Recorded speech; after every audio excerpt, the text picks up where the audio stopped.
there's a hiring crisis. Oh, yes. The professional is in need of someone. Mm-hmm. They think they need a certain someone or type of someone. Mm-hmm. They give you a call. Mm-hmm. So what is the process that you take them through?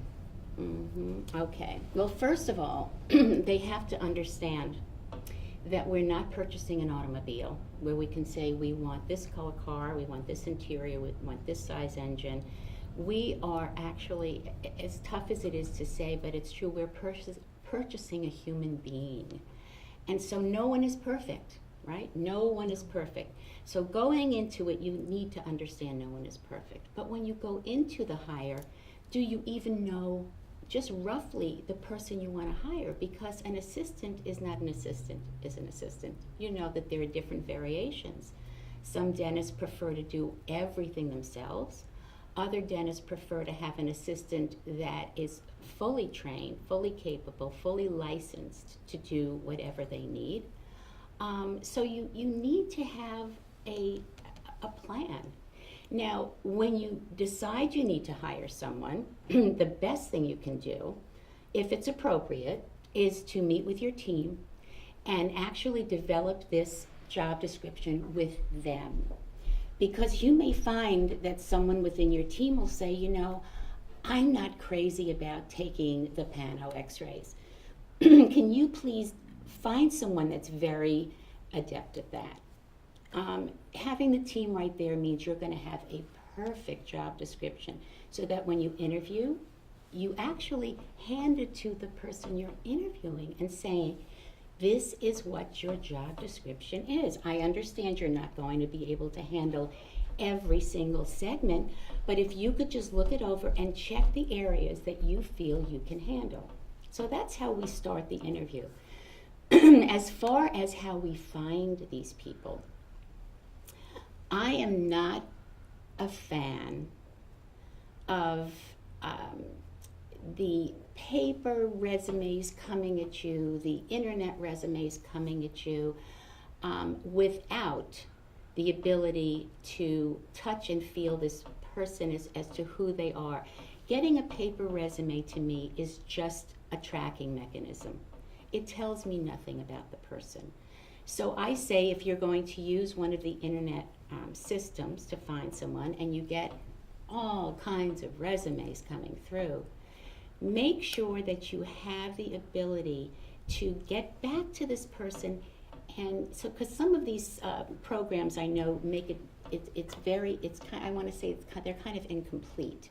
You don't have the option to be able to touch this person and ask some pointed questions.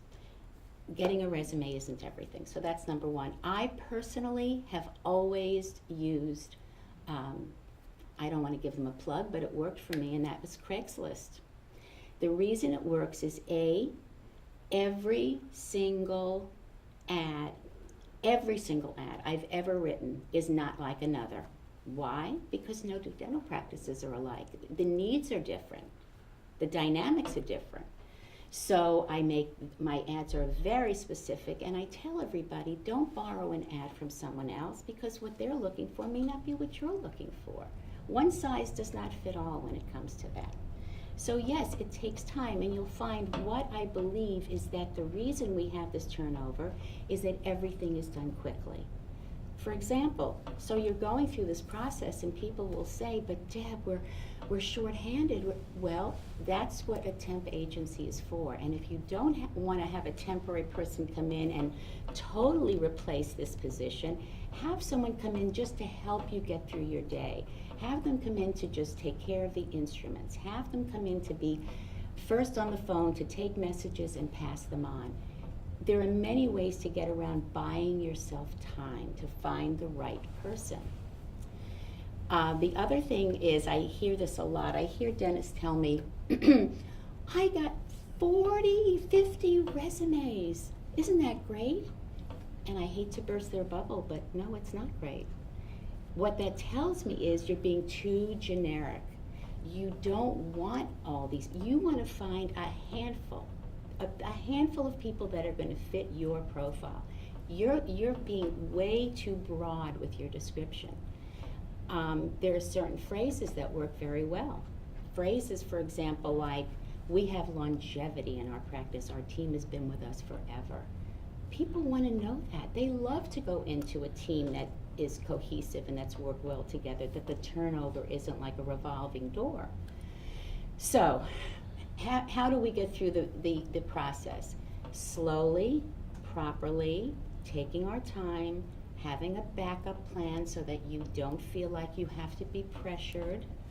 I also don't believe in doing this behind the back of someone that you're dismissing. And if you want to put that, if you want to put that on into the parking lot, you can write it, and we can talk about it later. I'll go through why I feel that way.